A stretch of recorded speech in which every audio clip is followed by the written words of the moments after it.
Hello guys, welcome to my new blog. आयो तपाईँहरू सबै सन्चै आराम हुनुहुन्छ होला हैन। म पनि सन्चै आरामै छु। आज मेरो फेस कस्तो अलि मोटा जस्तो अलि फुक्क परे जस्तो भएको छ हैन, किनकि अलि छिटै उठेर हो हैन, छिटो उठेर अनि छिटो ड्युटी आउनु पर्यो हैन, रेडी भएर। त्यही भएर किनकि आज धेरै काम छ भन्यो नि त, अनि त्यही भएर छिटो कुदेर आइएको छ।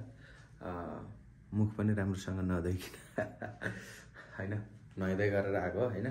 त्यही पनि अलि छिटो उठ्यो भने यस्तो हुन्छ नि त फेसहरू हैन। अनि आज फेरि धेरै काम हुन्छ भनेको छ, अनि त्यही भएर हामी छिटै आएको छौँ। मेरो युट्युब च्यानलमा तपाईँ नयाँ हुनुहुन्छ भने सब्सक्राइब गर्नु, अनि मेरो फेसबुक च्यानलमा तपाईँहरू नयाँ हुनुहुन्छ भने फलो गर्नु हैन, प्लिज हैन। मलाई तपाईँहरूको सपोर्ट नै एकदम चाहिरहेको छ क्या हैन यो समयमा, किनकि नयाँ नयाँ हो नि त। त्यही भएर यो समयमा तपाईँहरूले सपोर्ट गर्नुभयो भने अब अलिकति माथि पुग्न सजिलो हुन्छ मलाई पनि। त्यही भएर मलाई फलो गर्नु, सब्सक्राइब गर्नु है गाइस। अनि म बाँकी देखाउँदै गर्छु। अहिलेलाई राखेँ, अनि म नाइटमा भेट्छु ल। ड्युटी भएपछि कति घन्टा ड्युटी हुन्छ के हुन्छ म तपाईँहरूलाई सबै भन्छु। हेलो गाइस, फेरि पनि तपाईँहरूलाई भेट्नलाई म आइसकेँ है। मैले तपाईँहरूलाई भिडियो स्टार्ट गर्नुभन्दा पहिल्यै चाहिँ मैले तपाईँहरूलाई भनिसकेको थिएँ नि होइन, आज 12 घन्टा ड्युटी हुनसक्छ भनेर। पक्कै पनि भएन कि 12 घन्टा ड्युटी। हेर न, 16 घन्टा ड्युटी हानेर म आइरहेको छु होइन। एकदम थकाइ लागिरहेको छ होइन। 16 घन्टा ड्युटी हानेर पनि ज्यान थाक्दा पनि होइन, म तपाईँहरूलाई भिडियो मार्फत होइन तपाईँहरूलाई इन्टरटेनमेन्ट गराइरहेको छु। अलिकति के गर्छु, कसो गर्छु, कहाँ जान्छु भनेर मैले तपाईँहरूलाई भ्लगमा देखाइरहेको छु होइन।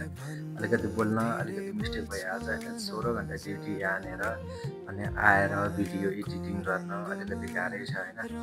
अब हामी अकोमोडेसनतिर जाँदैछौँ। यो ब्रिज हेर्नु न, यस्तो मनपर्छ नि मलाई होइन। मेरो पहिलाको भ्लग हेर्नुभएको छ भने होइन, यो पनि देख्नुहुन्छ, अथवा फोटो पनि छ होइन। यो नाइटमा यस्तो राम्रो देखिने क्या। हेर न, लाइटहरू टक्क उज्यालो, गाडीको लाइट पनि बाल्न नपर्ने रहेछ। हामी बस्ने अकोमोडेसन यही हो होइन गाइज। तपाईँहरूले पहिलाको भिडियोहरूमा देखिसक्नु भएको छ होला होइन। अनि हामी अकोमोडेसनको साइड रोडमा आइसकेको छौँ।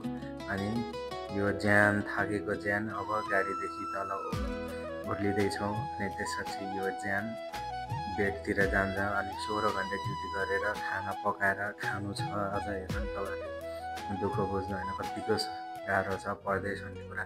कति मान्छेहरू त रहर देखेर केही समयको फोटोको भरमा आउनुहुन्छ होइन, तर त्यो सबै झुट हुन्छ। कति के हुन्छ भन्ने कुरा आएर भोग्नुहुन्छ होइन। त्यसपछि पछुताउनु पनि हुन्छ क्या।